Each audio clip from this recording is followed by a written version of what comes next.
governments and start to force environmental controls on nations.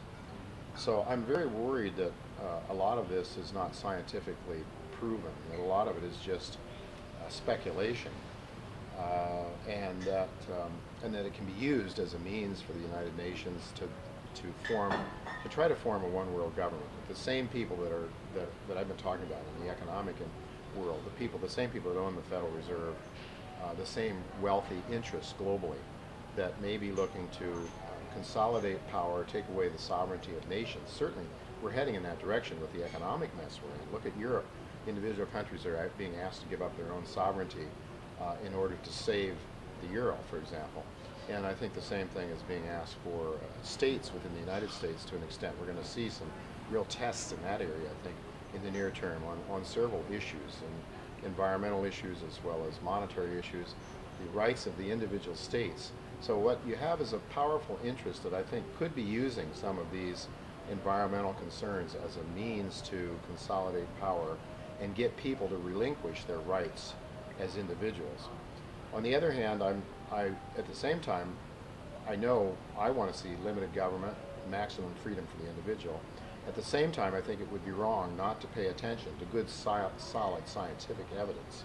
If humans are causing global warming, I'm not sure. I mean, I think there is the CO2. If CO2 is causing global warming, then there is certainly supposedly some way that you can measure that CO2 that comes from from volcanic activity as opposed to CO2 that comes from human burnt carbons and carbon fuel. So, you know, through the isotopes, I'm told. So, I mean, I don't have the time to get into this as much as I would like. But I think that we should be responsible for our planet. We should try to take care of it. And I think there is some truth to the fact that some corporations, probably the ones that are linked to the guys we're talking about, probably the military-industrial complex gets away with doing more harm than anybody else because they're bigger. And it's true that, for example, General Electric was dumping poisons into the Hudson River for a long time. And then later they were, we cleaned up the Hudson River. So why should it be that you pass on the cost of producing something to future generations? I mean, there should be some cost attributed to that. I believe that. And how do you do that? What I'd like to see it done, if it's done, is through the free market as much as possible. And maybe even I, as a libertarian, would like to see something done by government to make that happen, if it's true. But don't blow a bunch of smoke and try to make me to believe that the global warming is caused by humans if it's not. I want to know the truth about that, because the cost is potential loss of my liberty and the loss of my state's sovereignty and my nation's sovereignty.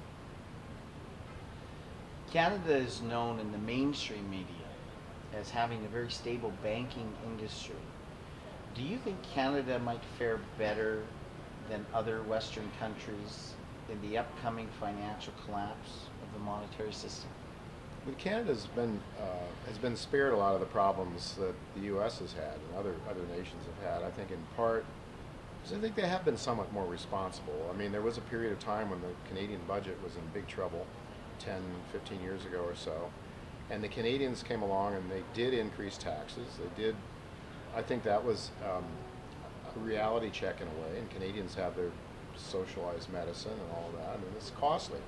So at least the Canadians said, you're going to have to pay for it. You know, if people want to have socialism, I mean, if that's what they want, I don't want it personally, but if people want it, then let them have it, but let them know that it's going to cost them something. The problem that we have now is that we have socialism, and the people are told that it isn't going to cost them anything, because Ben Bernanke's printing money and making people believe that it's not going to cost them anything. So the Canadians at least bit the bullet a number of years ago, increased taxes, and I think behaved responsibly. That said, I think the Canadians are also very much going down the same path as everybody else is, and I think that your housing market, I don't think it's anywhere nearly as crazy as ours got, and you have had, I think, some really expensive prices here in Vancouver, probably to an extent in Toronto. Here in Vancouver, with Chinese money coming in, that's been a situation for quite a few years now. And I suppose the danger is there. You are attached to the United States. So I think the whole system, the whole Western world is in trouble. And Canada has a lot going for it because it does produce those natural resources. It is the basis of wealth creation, and so it has that as well. I rather suppose that the United States looks at Canada as sort of its colony. I mean, even if it's not, it doesn't appear to be. But I honestly believe that there is more influence and behind the scenes probably with the United States pressure on Canada to give up its sovereignty and to do what the United States wants you in Canada to do.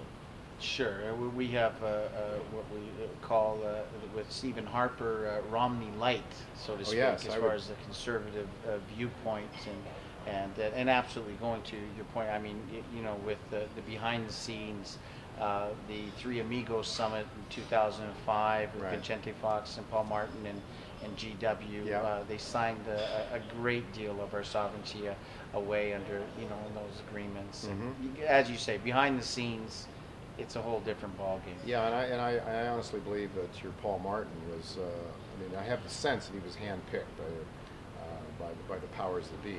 And because Chrétien, who I as a libertarian liked in a way, because he was going to stand up for Canada, or at least what he believed was in Canada's interest.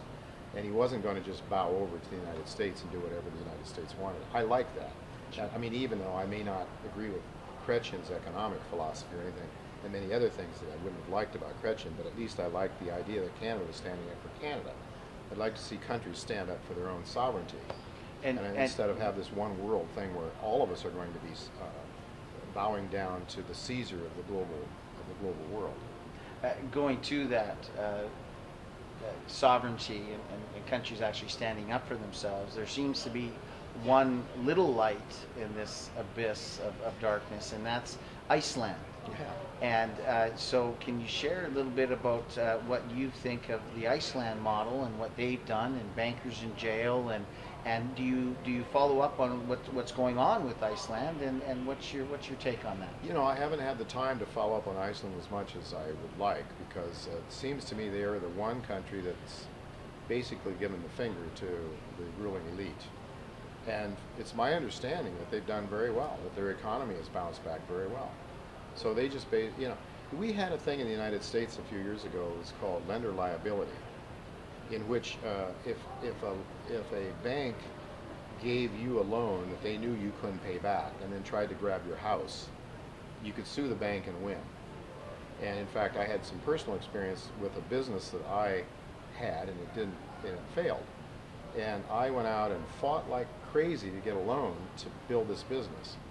And the attorney that I had said, Jay, you should try to sue the bank for giving you the money.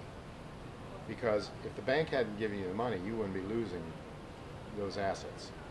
And I said, no, Larry, I can't do that, because I begged the bank for money.